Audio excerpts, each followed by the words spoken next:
Muy bien, 6:31 en la mañana. Gracias por la sintonía. Péguese un cafecito, buen día, por favor, permítame. Cafecito, buen día. Yo no le pongo azúcar por si acaso. Con el paso del tiempo me he acostumbrado a no ponerle azúcar al café. Antes le ponía 2,5 cucharadas. Pueden creerlo, cucharaditas, no cucharadas grandes, cucharaditas. Pero nos hemos ido acostumbrando poquito a poco a bajar la carga de azúcar. La misma recomendación para ustedes. Vayan bajando la carga de azúcar a sus jugos, al cafecito. El cafecito obviamente conserva su buen aroma y su buen sabor sin azúcar. Recomendación que les trasladamos desde acá, desde nuestra cabina principal de A Primera Hora por Sonorama, la gran señal nacional. Saludo, tengo ya reporte de sintonía desde el sur de la provincia de Esmeraldas. Sami y Tonchigua enlazados con nosotros a través de la retransmisión de Canal Star. Igualmente desde la región amazónica en el Pangui. Nos sintonizan desde Pangui Comunicaciones, enlazados con este espacio de noticias. Dios les pague por confiar en este proyecto periodístico que lo hacemos por y para ustedes con mucho cariño, con mucha honestidad intelectual y honestidad periodística. Bueno, a ver, entremos en materia. A mí me parece, querida audiencia, que tanto el gobierno cuanto las organizaciones sociales, y en este caso la CONAIE, tienen que sincerarse. Y en realidad dejar probablemente el discurso idealista o el discurso macro y empezar a aterrizar los temas. Porque creo yo que el país está ya cansado y está agotado del recurrente término del diálogo, y que ese diálogo no se aterrice en concreciones. Yo mismo ayer y en las últimas semanas con mi compañero José Antonio Sánchez en mi programa digital de la tarde, hemos tenido algunas diferencias legítimas, por cierto, porque uno no puede pensar siempre de la misma manera, sobre el concepto del diálogo. Yo defiendo el diálogo. Yo sí soy de los que defiende el diálogo como un mecanismo poderoso para la solución de las diferencias. Pero si ese diálogo se termina convirtiendo en un diálogo de sordos, o simplemente se dan la vuelta, hacen una suerte de pantomima para presentar al país una supuesta intención de acercar posiciones, pero resulta que se sientan todos a la mesa a conversar, pero nadie quiere ceder, entonces no hay diálogo posible. Y creo que el país necesita ya concreciones. El gobierno anterior, que manejó esta etiqueta del gobierno del diálogo,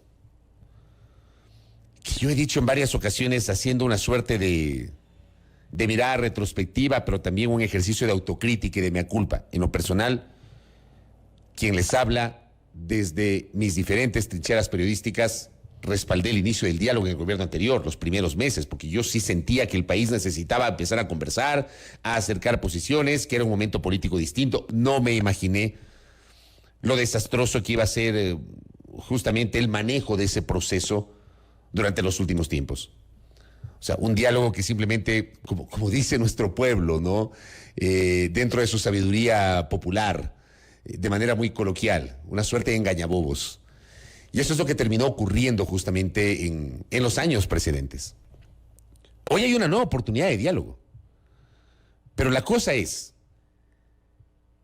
el diálogo per se en la forma, pero vamos a la calidad del diálogo. Más allá de la cantidad o la intención, vamos a la calidad de ese diálogo. Y vamos a las concreciones y vamos aterrizando esas concreciones. ¿Quién en este momento tiene la razón y quién en este momento está diciendo la verdad? ¿La CONAIE, que dice que no hay ningún tipo de entendimiento hasta el momento? ¿O el gobierno, que a través de la ministra de la Política, la abogada Alexandra Vela Puga, la doctora Alexandra Vela Puga, hay 11 coincidencias sobre varios temas? ¿Quién tiene la razón? ¿El gobierno o la CONAIE? Pero vamos a suponer que los dos tienen la razón. Vamos a profundizar en algunos conceptos. En nuestra página web, www.sonorama.com.es, ustedes van a encontrar un reporte de mi compañera Denise Salazar, que habla justamente que de acuerdo a las declaraciones de ayer de la ministra de Gobierno Alexandra Vela, el régimen asegura que con la CONAIE se llegó a 11 coincidencias, es el término que utilizó la ministra de Gobierno. 11 coincidencias. Coincidimos en. Habría que ver si esas coincidencias se aterrizan en acuerdos concretos firmados en un documento de cumplimiento obligatorio para las partes. Por ejemplo, Dice la ministra, estuvimos de acuerdo en despetrolarizar la economía. Ya, ¿qué significa eso? O sea, yo sí creo que la ministra Vela, el presidente Lasso y otras autoridades del régimen tienen que explicar qué significa el concepto de despetrolarizar la economía, que lo venimos escuchando en los últimos 20 años, ¿será? Que se viene hablando de que el petróleo en algún momento se va a acabar, de que este país tiene que dejar de ser un país primario exportador, que tiene que ser un país que siga dependiendo, tiene que dejar de ser un país que siga dependiendo permanentemente su economía del comportamiento del precio del petróleo. Por ejemplo, en este momento mi querido amigo Sergio Ruiz Giraldo me envía cómo amanece el precio del crudo el día de hoy. $78.71.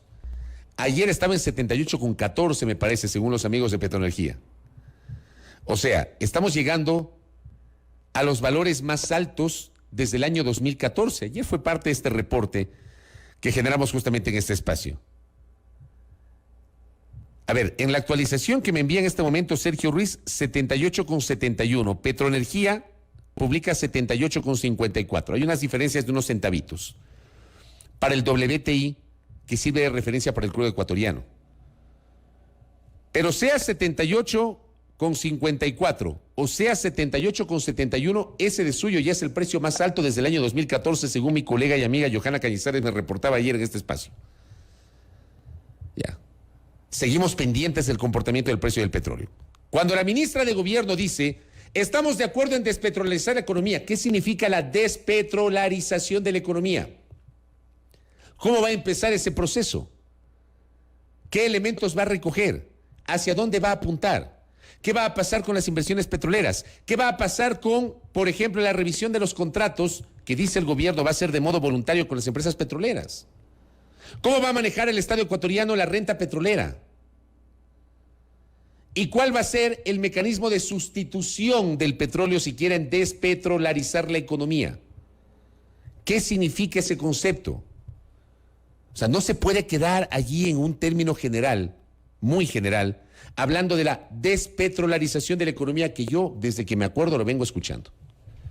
De que el Ecuador ya busque otras fórmulas. Por ejemplo, hay gente que dice que el turismo es de industrias sin chimenea, que se debería potenciar el turismo en este país. Este país que es tan rico en cuanto a sus bellezas naturales. Este país en donde uno puede, bien se ha notado, uno puede desayunar en la región amazónica, uno puede almorzar en la región interandina y uno puede cenar en la playa. Ya, esas son las características de este país. Pero ¿qué ha hecho el Ecuador? ¿Qué ha hecho el poder político? ¿Qué ha hecho el Estado ecuatoriano? ¿Qué ha hecho el sector privado?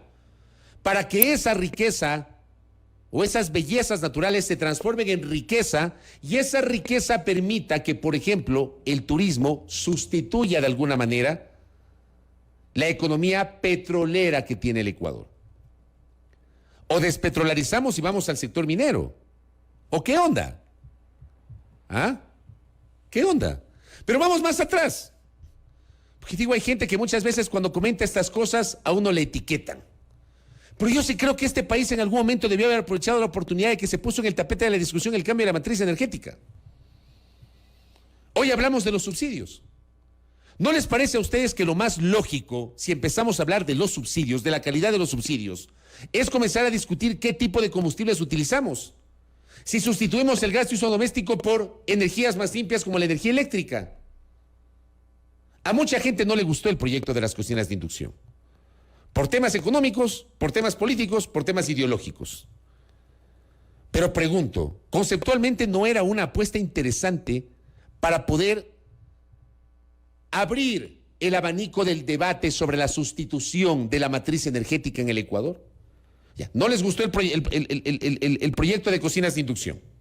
Ya, busquemos otra alternativa. Pero vamos migrando, vamos buscando otros conceptos que permitan ir sustituyendo la utilización de combustibles y generar energías más limpias, energías renovables, aprovechar la energía eléctrica, de la cual somos excedentarios hoy en el Ecuador. ¿Cuánto se ha avanzado en el país en ese debate? Estos son los temas que hay que debatirlos, más allá de los componentes políticos e ideológicos. Quedó ahí el debate. Quedó ahí el debate. Porque resulta que nadie quiere tocar el subsidio del gas por la sensibilidad que tiene. Desde el año 97, si la memoria no me es infiel,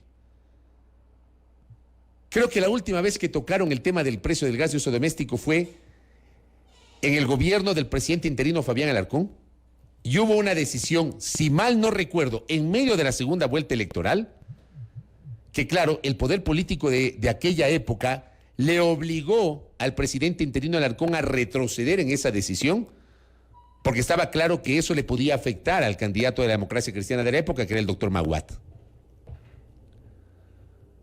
Pero creo que no nos podemos quedar solamente en el concepto de decir estamos de acuerdo en despetrolarizar la economía. Ok, ministra Vela, respetuosamente, usted sabe, ministra Vela, el respeto que le tengo, nos conocemos desde hace tiempo, la ministra tuvo la gentileza de acompañarnos acá en nuestro debut en este espacio, ella sabe perfectamente la honestidad intelectual y periodística con la que trabaja quienes habla. Yo le quiero decir respetuosamente, ministra Vela, ¿qué significa la despetrolarización de la economía y hacia dónde apunta ese concepto? Yo creo que se necesita claridad. Y no se puede quedar solamente eso en un simple anuncio de que coincidimos en la despetrolarización de la economía. Ok, ¿qué hacemos con la economía? ¿Hacia dónde va la economía? ¿Ya? Acá, por ejemplo, el buen amigo doctor Luis Fernando Molina me escribe y me dice... A ver, se me perdió el mensaje. Aquí está el mensaje. Dejar de depender del petróleo depende en gran parte de generar mecanismos que eviten la evasión tributaria. Me parece que es un aporte interesante. Mejorar la capacidad de recaudación tributaria. ¿Por qué es coincidencia? Porque al mismo tiempo remite el Ejecutivo una ley que hace lo contrario, que flexibilice el sistema tributario y deja de cobrar tributos a los grupos económicos. ¿Sabe? ¿Dejas de depender de la economía? ¿Quieres depender del turismo? ¿Quieres depender del cobro de impuestos? ¿Tienes ya un sistema tributario lo suficientemente fuerte? El país ha avanzado, está claro, muchísimo desde el tiempo de Elsa de Mena. O sea, yo creo que Elsa de Mena, que en paz descanse, puso un antes y un después en el sistema tributario de este país. Pero está claro que falta muchísimo. Y parte justamente de lo que falta es lo que dice Luis Fernando. ¿Cómo controlamos la evasión tributaria? ¿Cuánto pierde el país por no cobrar impuestos o porque hay gente que evade el pago de impuestos?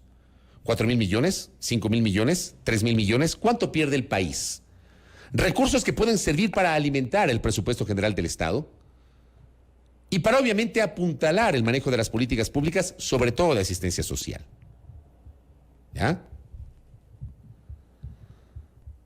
Yo digo, me quedo con esta sensación de que si escucho que me hablan de que hay una coincidencia en la despetrolarización de la economía, a mí me encantaría saber qué significa ese concepto. ¿Cuál es la alternativa? Porque digo, en el discurso y en la generalidad se puede estar de acuerdo, pero vamos a la especificidad. ¿Cómo instrumentar la despetrolarización de la economía? Es un tema que habló la ministra ayer. Dice que están de acuerdo con eso. Yo tengo mis observaciones justamente en este sustento que estoy generando. La ministra dice nuestro reporte en la web de Sonorama, resaltó que el encuentro se desarrolló en el marco del respeto y sintió apertura de todos los dirigentes, incluido ISA, llegar a cumplir el crédito del 1% antes de enero del 2022. Eso ya depende del gobierno. ¿A través de qué? A través de la banca pública. Entiendo que han designado un nuevo gerente de Banecuador, que es el ex candidato a asambleísta nacional por Suma, Mauricio Salem. Entiendo que ayer se conoció que fue nombrado nuevo presidente de Banecuador, es un empresario. Pero es justamente a través de la banca pública que se puede posibilitar llegar con esta que fue una oferta de campaña de Lazo y que todavía no se ha cumplido. Créditos al 1% antes de enero del 2022. Dice, estuvimos de acuerdo en la incorporación de la medicina tradicional. Estuvimos de acuerdo en el fortalecimiento de la justicia indígena. Ok, ¿cómo la van a fortalecer? Yo quiero contarles que el concepto de justicia indígena, querida audiencia, no es pues los castigos que muchas veces se generan en las comunidades. ¿Se acuerdan de las brujas de Calhuasic? Yo era reportero de Gamavisión en esa época, creo que era año 98, 97. Una comunidad de la provincia de Tungurahua, pero lejísimos, de Quizapincha para adentro, lejísimos. Allí fue donde los comuneros retuvieron a 2 mujeres acusadas de haber cometido delitos las retuvieron durante 2 días, me parece, y al tercer día, que fue un sábado, las castigaron. Ese es uno de los casos más emblemáticos que recoge la historia de la, entre comillas, justicia indígena, pero eso no es justicia indígena. O sea, el castigo con ortiga y látigo y todo eso, eso no es justicia indígena. Y el concepto de justicia indígena debe ser aterrizado conforme a lo que dice la Constitución, con base justamente en la cosmovisión de los indígenas, sin que eso signifique una suerte de justicia paralela, porque tiene que coexistir con la justicia ordinaria. ¿Cómo van a fortalecer la justicia indígena? De lo que yo sé, por ejemplo, pese a que la Constitución está vigente desde el año 2008, han pasado 13 años desde la vigencia de la nueva Constitución y no tenemos una ley de justicia indígena, ¿o sí? ¿Cuándo se ha trabajado en esto? ¿Cómo se va a fortalecer la justicia indígena? Dice, estuvimos de acuerdo, y esta es la parte tal vez más importante de las dudas que estoy planteando. Porque yo sí creo que el gobierno debe empezar en sus mensajes a particularizar algunos elementos para que el discurso no quede en el aire. Dice, estuvimos de acuerdo que la privatización no es una opción. La única que está en agenda es la venta del Banco del Pacífico. Está claro que el Banco del Pacífico está en camino de venderse. No sé qué tan conveniente sea para el Estado el entregar la administración de un banco que era privado y que ha seguido manejándose como un banco privado y que ha sido un banco de primer nivel, entregar o que se sume nuevamente al resto de bancos privados, porque de alguna manera, digamos, esta entidad bancaria, la idea era brindar condiciones muchísimo más favorables para sus cuentaahorristas, para sus clientes, en competencia con el resto de instituciones del sistema bancario, con tasas de interés más bajas, con el acceso a los créditos educativos, el tema de los hipotecarios, etcétera. Bueno, está claro que el gobierno está en esa línea. Sobre esto hay claridad. O sea, creo que es indiscutible que el gobierno está vendiendo el Banco del Pacífico. No sé cuánto tiempo tarde para que esto se concrete. No sé qué tan avanzada estará la negociación y no sabemos con qué grupo se está negociando. Pero yo pregunto, y creo que el gobierno tiene que hablar con claridad. ¿Cuál es la apuesta del presidente Lasso y de su equipo sobre la Corporación Nacional de Telecomunicaciones, CNT? ¿Cuál es la apuesta? ¿Cuál es la idea sobre CNT? ¿Cuál es la idea sobre la refinería de Esmeraldas, por ejemplo, cuyo plan de entrega o de concesión de la administración de este complejo, ¿ya?, de la refinería más grande que tiene este país, ubicada en la provincia Verde? Hubo un plan iniciado por el gobierno de Lenín Moreno para llevar adelante ese proceso de concesión. Ese plan supuestamente debía concretarse en febrero de este año. Finalmente quedó trunco, como muchísimas cosas que terminaron siendo anuncios y que no terminaron en concreciones. ¿Qué va a hacer el gobierno del presidente Lasso respecto de refinería de Esmeraldas? ¿Qué va a hacer el gobierno del presidente Lasso respecto del proyecto hidroeléctrico Sopladora, por ejemplo? O sea, estoy mencionando algunos espacios sobre los cuales a lo largo del tiempo, incluso porque estaba en la agenda del gobierno anterior, se hablaba de una participación del sector privado, que no le llaman privatización, porque claro, ahora el término de moda no es privatización, sino monetización. Vamos a monetizar, dice. Vamos a monetizar. Ya no dicen venta, no dicen privatización, dicen monetización. O sea, es un término ahí que lo utilizan para adornar o para manejarlo con un poquito más de pompa, que fue acuñado en el gobierno anterior. Ok, yo pregunto públicamente, ¿cuál es la intención del gobierno del presidente Lasso sobre la telefónica CNT, que es la telefónica estatal, sobre la refinería de Esmeraldas, sobre el proyecto hidroeléctrico Sopladora? Por mencionar 3 ejemplos sobre los cuales en los últimos tiempos se ha hablado justamente de la participación del sector privado. ¿Cuál es la apuesta? Si es que en realidad no hay una agenda de privatizaciones conforme ha señalado la ministra de Gobierno, Alexandra Vela, en su declaración del día de ayer.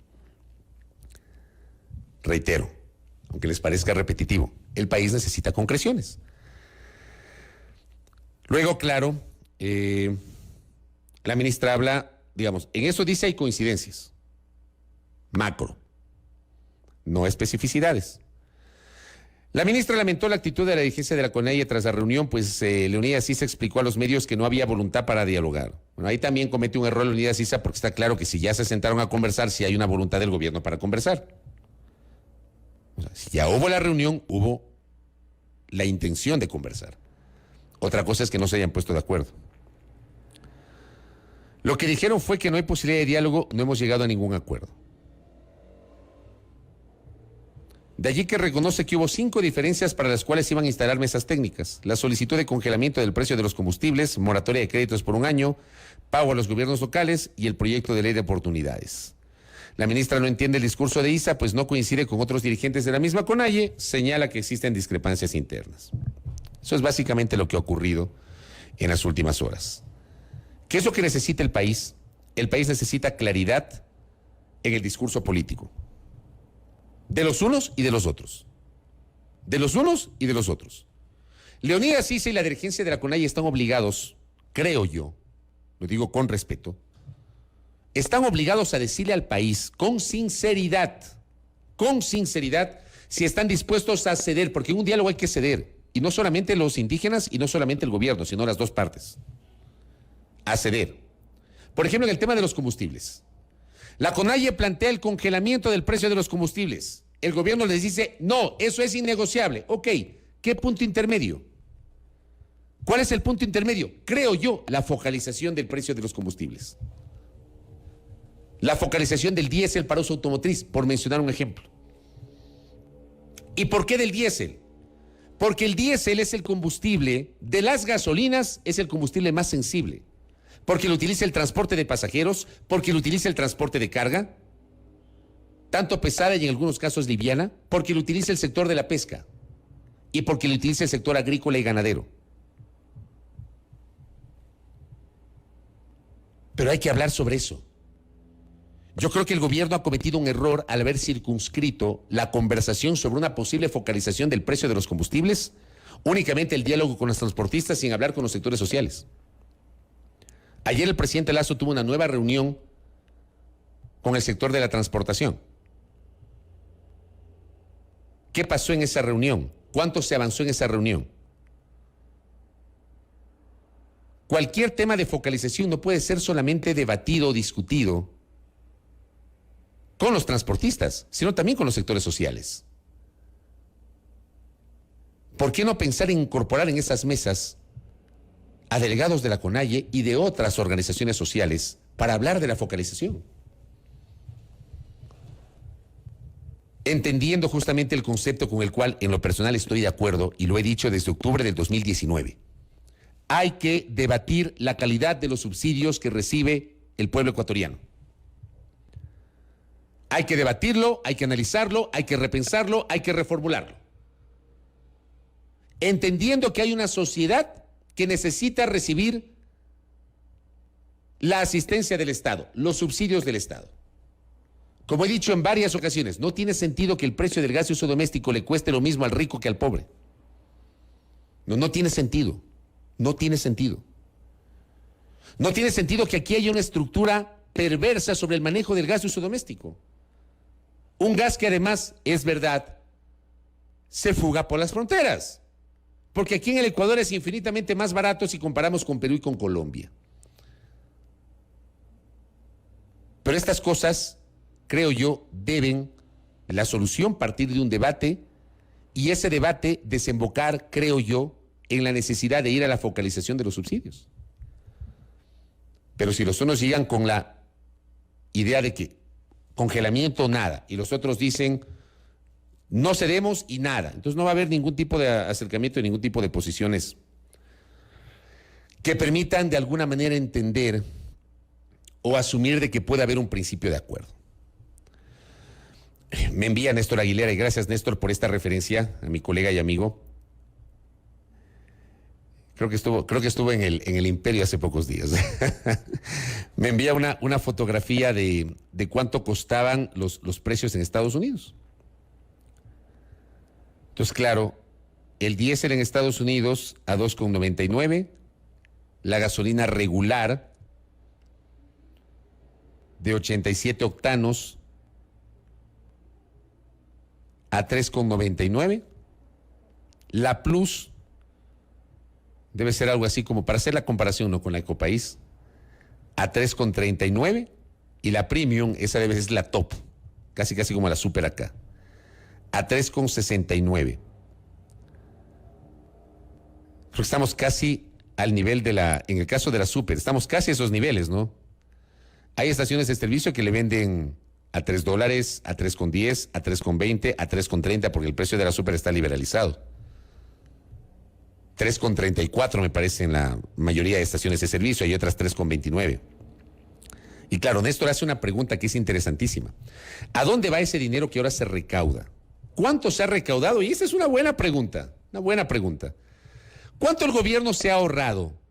Creo que más que recaudación, Néstor, la pregunta va por el ahorro. ¿Cuánto el gobierno del presidente Lasso y antes el gobierno del presidente Moreno se ahorraron? ¿Cuánto el Estado ecuatoriano, desde mayo del 2020, que como dijo Moreno en un foro en Estados Unidos, se salieron un poco con la suya, palabras de Lenín Moreno, y nos metieron por las tranqueras el decreto ejecutivo sobre el tema de los subsidios cuando estábamos confinados en el contexto de la pandemia? Ya, ¿cuánto el gobierno, el Estado ecuatoriano, se ha ahorrado? ¿Cuánto se ha ahorrado al haber comenzado a aplicar esta decisión de liberalizar los precios de los combustibles? ¿Y qué se está haciendo con esos recursos? Me parece interesantísima esta pregunta que hace mi colega y amigo. El querido Mauricio Herrera, también compañero camarógrafo, comunicador social, trabajador de la comunicación, me dice: si el gobierno quiere aplicar la despetrolarización, debe regresar los ojos a la agricultura. Debemos ser potencia alimentaria para el mundo, eliminando la intermediación. Interesantísimo. Pero ¿cuántos hablan de la agricultura? Más allá del discurso político. Porque desde los 70s, que este país empezó a experimentar el boom petrolero, la economía agrícola la dejaron a un lado. Y desde que yo me acuerdo, todos los gobiernos hablan de la agricultura, pero ninguno ha hecho o ha tomado decisiones de fondo sobre el tema agrícola. Son temas que hay que poner en la mesa de discusión, en el debate. Hay que reformularlos, hay que pensarlos, hay que sincerarlos, hay que debatirlos, hay que hablarlos, hay que conversarlos y hay que aterrizarlos. Porque si no se aterrizan estos temas, vean, queridos amigos, vamos a seguir en una suerte de diálogo de sordos en el cual las partes no se van a poner de acuerdo y vamos a seguir obviamente engañándonos si es que finalmente no logramos llegar a un punto de concreción que permita justamente acercar posiciones y tomar decisiones. Y aquí hay otra pregunta que me envía mi querido colega y amigo Gustavo Vimos, que también es interesante. La Super ya no es subsidiada, la Super está liberalizada. Nos ponen Super de 92 octanos. ¿Estamos recibiendo Super de 92 octanos o no? Pregunto si ha mejorado la calidad de los combustibles. Porque tal vez esa plata que se está ahorrando el Estado ecuatoriano al no subsidiar los combustibles debería servir, por ejemplo, para mejorar la calidad del combustible. Pregunto. Gracias, Pau. Me envió un interesantísimo dato. El balance de producción y comercialización de combustibles en millones de dólares. Ya lo vamos a analizar, lo voy a revisar con mayor detenimiento para mañana comentarlo, un dato que me acaba de pasar una querida colega y amiga, para contribuir justamente a alimentar el debate. Vean, para cerrar el comentario, en resumen, el diálogo tiene que aterrizar en concreciones. Y los conceptos macro deben aterrizar en especificidades. Si vamos a despetrolarizar la economía, ok, ¿cómo lo vamos a hacer? ¿Cuál es la alternativa? ¿Cuál es el cronograma? ¿Hacia dónde va a apuntar este país? ¿Después de cuántos años dejaremos de ser un país petrolero? Y si dejamos de ser un país petrolero, ¿con qué vamos a sustentar la economía? Eso no se hace de un día para otro. No se hace de un día para otro. Eso se hace, evidentemente, con el paso del tiempo, con la toma de decisiones, con una planificación y, obviamente, entender que hay que socializar las decisiones. Que si bien es cierto hay un gobierno que fue elegido para que tome decisiones, esas decisiones sobre todo aquellas que son de mucha sensibilidad, deben ir acompañadas de la socialización con el pueblo ecuatoriano. Deben ser socializadas, deben ser discutidas, sobre todo los temas de mucha sensibilidad. Con eso nos quedamos durante la jornada del día de hoy, de día miércoles, que sea un día miércoles interesante y que podamos trabajar con tranquilidad durante la jornada del día de hoy. Les dejo allí para el debate público. Les recuerdo la agenda para el día de hoy, ya la tenemos en la antesala, Daniela Valareso, la nueva secretaria de Seguridad del Distrito Metropolitano de Quito. Hablemos de seguridad. Vean, créanme, las cosas que hemos visto en los últimos tiempos en diversas ciudades a uno les peluznan. Hablemos sobre el tema seguridad. Hablemos sobre el tema de la crisis carcelaria y sobre la correlación que tiene la crisis con este clima de inseguridad que tenemos. Tendremos un panel interesantísimo más adelante con los penalistas Pablo Encalada y María del Mar Gallegos. Hablaremos y aterrizaremos concreciones. Vean, lo que estamos hablando sobre estas coincidencias que dijo la ministra de Gobierno, lo vamos a hablar con el viceministro de Gobierno, Mero Castañer, que visitará más adelante nuestra mesa de trabajo. Y ojo, a las mamitas y a los papitos. Vamos a hablar sobre la vacunación no COVID para los niños menores de 5 años. Aquí en A Primera Hora, por la señal de Sonorama, la gran señal nacional.